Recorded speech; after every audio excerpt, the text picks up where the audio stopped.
Bonus. Side. Killjoy. King Queen. Double kill. Triple kill. You're the king. Hey guys, Alpha101 here, and I'm here to bring you guys another map. So this is a map of mine, and it's called Lockdown. And it's very much heavily inspired by Lockout, the map from Halo 2, and the remake of it, Blackout, in Halo 3. So this is a very, very similar map to those maps. It's even including some rooms that are almost identical. Like this room, this is like the lift room that everyone knows of, that you kind of get launched up. But there's no shotgun spawn underneath it or anything like that. The middle area where all the action kind of takes place, you have the place where everyone kind of likes to try and camp the sniper rifles, but never really worked too well unless you were like really, really good. The wall double building, that I regret building this building. Actually, no, I don't regret building it, I just regret the way I built it just because I ran out of pieces. And so the entire building is almost completely made of wall doubles. So yeah. And you guys also got this other building at the side, which is, I call it the man cannon building, considering you got a man cannon going in, and you got a man cannon going out, which is very useful. Just saw him just take it. So this map is a very, very hectic map. That's kind of the way that most people who played it would describe it as. It's very action oriented. Like you spawn, and within a few seconds you're already killing and slaying and getting points. It's very inclusive of lots of action and power weapons and ordnance drops happening quite often.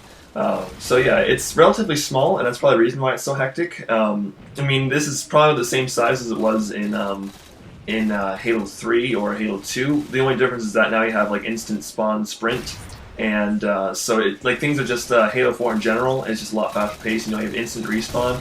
So lots of the action takes place in this center building. At the beginning of the game, there's going to be a scatter shot that everyone's going to kind of rush for. I'll show you guys that when we go into some first-person gameplay. So yeah, but it's a fairly small map. Lots of varying degrees of height. People get pretty competitive on it. It works really good for Regicide. A lot of people loved it for Regicide. I love it for Regicide too. It's a very competitive map when it comes to Regicide, believe me when I say that. So yeah, I'd recommend playing Regicide. Infinity Slayer, I'd recommend playing with 4v4 max. This map, it's even on 4v4, it gets really, really, really hectic. And sometimes I don't even recommend playing with 4v4. The optimal amount of players is probably 3v3. 2v2s work really well in here. You can probably pull some 1v1s. It also works for Flood mode and Oddball. So if you guys like Flood or Oddball, then you can go ahead and do that. So yeah. So I'm going to hop into some first-person gameplay here. That's not me, so I'm going to... well, this person's got a saw, so I'm going to watch him for a second anyways. So his saw is actually pretty effective on this map, as you can see. Just shooting Bife out here. It's kind of interesting, because it's similar to the way that Lockout was, but it's also different in many aspects. Just because... there's like not every, but the buildings are all surrounded by rocks, because this the story behind this map is that you're on a station that is generating its own atmosphere, so it's this atmospheric generation station, and so that's where it takes place. So that's why you have normal gravity in the middle of outer space. But it's also the entire facility was made on a series of kind of floating rocks and comets and stuff like that. So it's got its own it's created its own center of gravity, and it's just kind of floating here, using its own generation fields and stuff like that.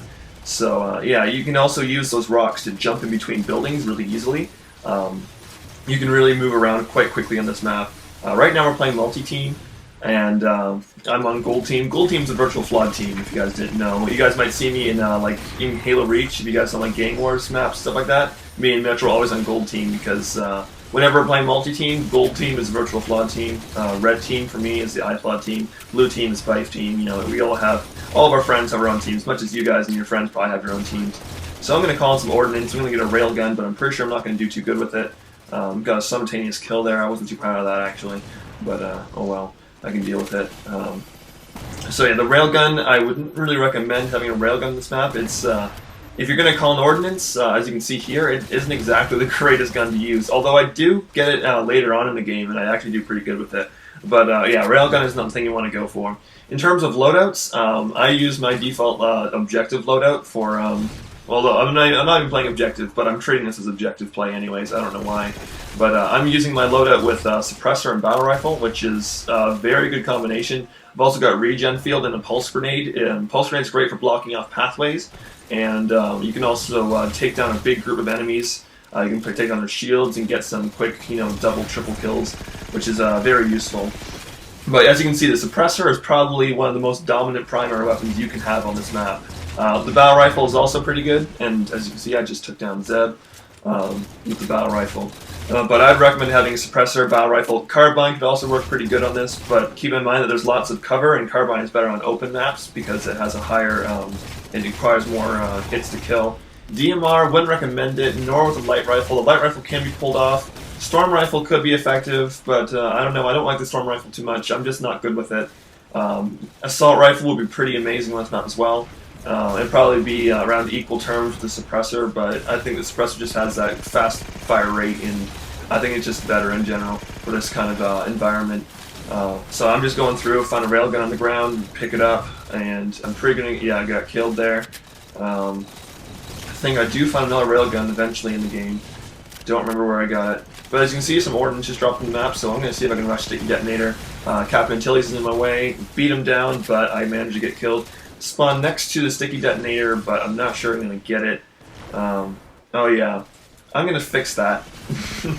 Yeah, this happens very rarely, but it does happen, and it's very annoying. You can get stuck on the lift sometimes. I'm going to add, I've got enough money, I'm going to add one-way shield. When you guys download the map, it will always be there, don't worry. You guys remember that I usually test a map, and these are the test gameplays that you guys are actually watching. There's a nice triple kill. So you guys are watching the test gameplays when it comes to my videos, for the most part. Very rarely do you guys actually see any, full-on finished map gameplays. Just because, after I test the map, I fix up all of its problems, and then I want to make a video, and I don't want to wait, another while to get, a fully flawless gameplay. So yeah, the initial ordnance on the map is a sword inside one of the crates on the top, which is hard to get to, but it's a risk-reward system, and definitely worth it. Believe me, I can get some pretty good sword sprees on this map. You also got a scatter shot that's on the bottom floor, right in the center of action. You got a Sticky Detonator on the one side near the lift exit, and you got a beam rifle near one of the towers, which you can get some sniper kills in.